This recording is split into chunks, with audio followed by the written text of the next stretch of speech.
La première rencontre entre une orpheline triste et un pauvre peintre sans abri s'est avérée être le coup de pouce dont ils avaient besoin pour changer de vie.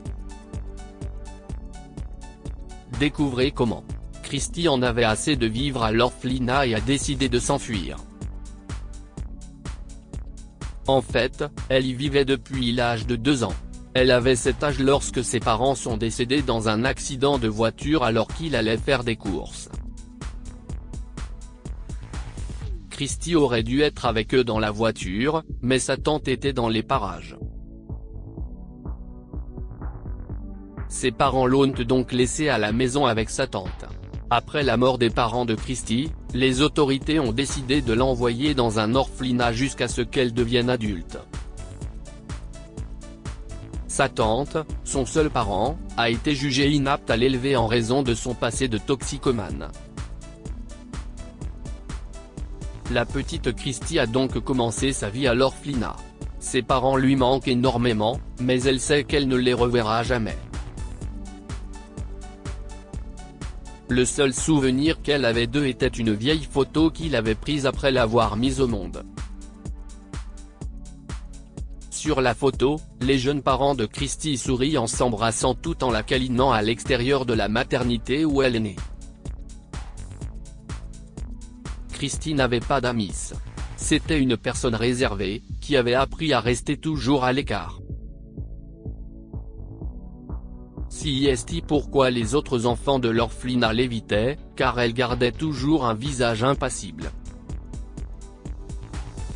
Sans amis et sans personne à qui se confier, Christie avait le sentiment de ne pas appartenir à l'orphelinat et complotait pour s'enfuir. Elle aspirait à prendre une bouffée d'air frais et décida de s'échapper une nuit. Cette nuit-là, elle a emballé certaines de ses affaires et le peu d'argent qu'elle avait économisé au fil des ans.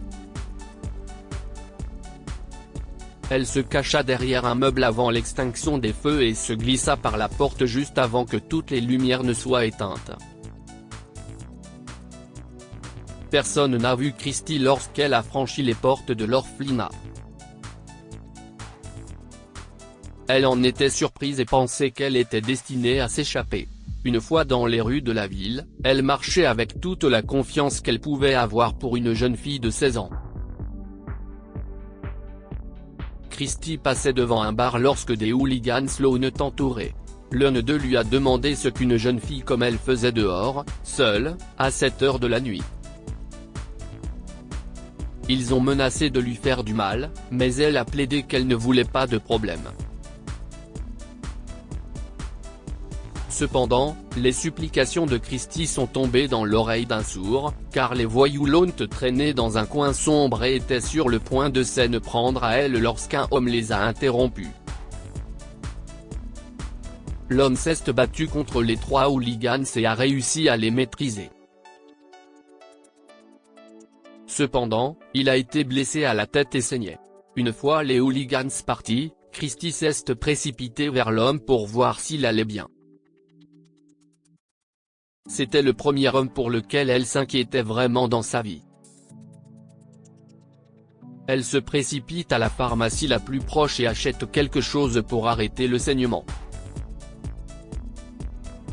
Après l'arrêt de l'hémorragie, l'homme s'est présenté à elle. « Mon nom est Glenn. Je suis un sans-abri, dit-il. Je m'appelle Christie, je me suis enfui de l'orphelinat ce soir, répondit Christie. Glenn est allé dans un fast-food et a acheté des hot dogs pour lui et Christie. Tout en mangeant, ils ont parlé et appris à mieux se connaître. Glenn a demandé à Christie de quoi elle rêvait. Elle a répondu qu'elle rêvait de rencontrer ses parents et de visiter Paris Disneyland avec eux. Toute ma vie, je n'ai fait que l'imaginer, ajoute-t-elle en lui montrant la seule photo qu'elle avait de ses parents. Glenn soupire et regarde attentivement la photo qu'elle lui montre.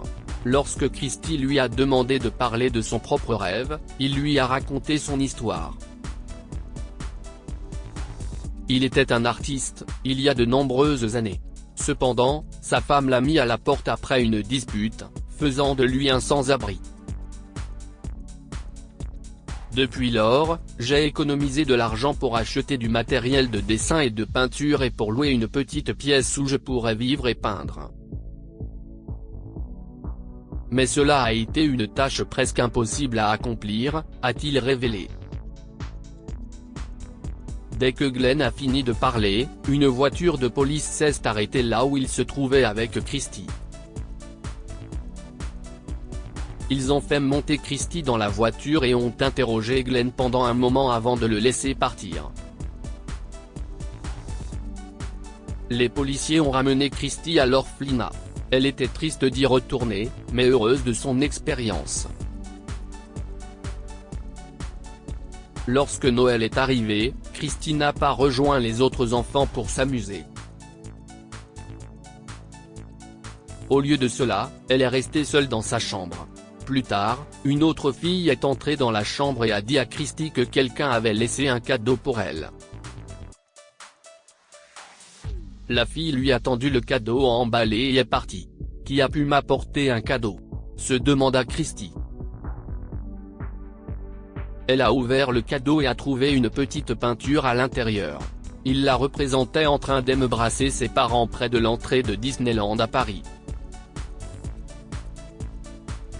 L'image ressemblait beaucoup à la photo qu'elle avait prise avec ses parents à la maternité, sauf qu'il posait pour un photographe, et que le photographe était Glenn, le sans-abri qu'elle avait rencontré le jour où elle s'était enfuie de l'orphelinat. Au dos du tableau, il y avait un mot que Glenn lui avait laissé. « Je ne pourrai pas réaliser mon rêve, mais j'ai essayé de réaliser le tien. » Joyeux Noël, disait le mot. Christie a pleuré de larmes de joie. Pour la première fois depuis la mort de ses parents, elle était heureuse. « J'ai visité Disneyland avec mes parents », a-t-elle murmuré en souriant.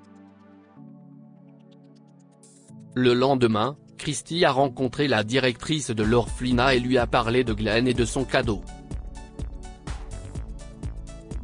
La directrice a accepté de mettre en place des cours d'art à l'orphelinat. Ils ont invité Glenn à devenir leur professeur d'art et lui ont fourni un atelier et un nouveau foyer. Christie a couru vers lui et l'a serré très fort dans ses bras lorsqu'il est arrivé pour son premier cours. « Les rêves deviennent réalité », a-t-elle dit. Glenn a appris à Christie à dessiner et à peindre, et elle est devenue très douée. En l'espace d'un an, elle possède une collection de 20 magnifiques tableaux qu'elle nomme Nos voyages en famille. Enfin, et grâce à l'art, elle pouvait toujours avoir ses parents avec elle. Quoi avons-nous appris de cette histoire ? Ne laissez pas les circonstances vous définir. Ne laissez jamais les conditions dans lesquelles vous vous trouvez vous définir, aussi désagréables soient-elles. Glenn était un sans-abri, mais il n'a jamais renoncé à son rêve d'avoir une maison et de faire ce qu'il aimait le plus. Il s'est focalisé sur son rêve qui est devenu une réalité. Rendez les autres heureux si vous le pouvez. Glenn a essayé de mettre un sourire sur le visage de Christie et, sans s'y attendre, cela lui a ouvert de nouvelles portes. Les gens devraient apprendre à être bons les uns envers les autres. Ainsi, le monde sera meilleur. Partagez cette histoire avec vos amis. Elle pourrait égayer leur journée et les inspirer. Lire aussi, un SDF dépense tout son argent pour acheter un gâteau pour de jeunes garçons perdus puis retrouvent leur mère. Histoire du jour. Cette histoire est inspirée par l'histoire d'un de nos lecteurs et écrite par un rédacteur professionnel. Toute ressemblance avec de véritables noms ou lieux est une pure coïncidence. Toutes les images sont utilisées uniquement à des fins d'illustration. Partagez votre histoire avec nous. Elle changera peut-être la vie de quelqu'un. Si vous souhaitez partager votre histoire, envoyez-nous un mail à info@amomama. www.amomama.com. Abonnez-vous à Amomama sur Google News.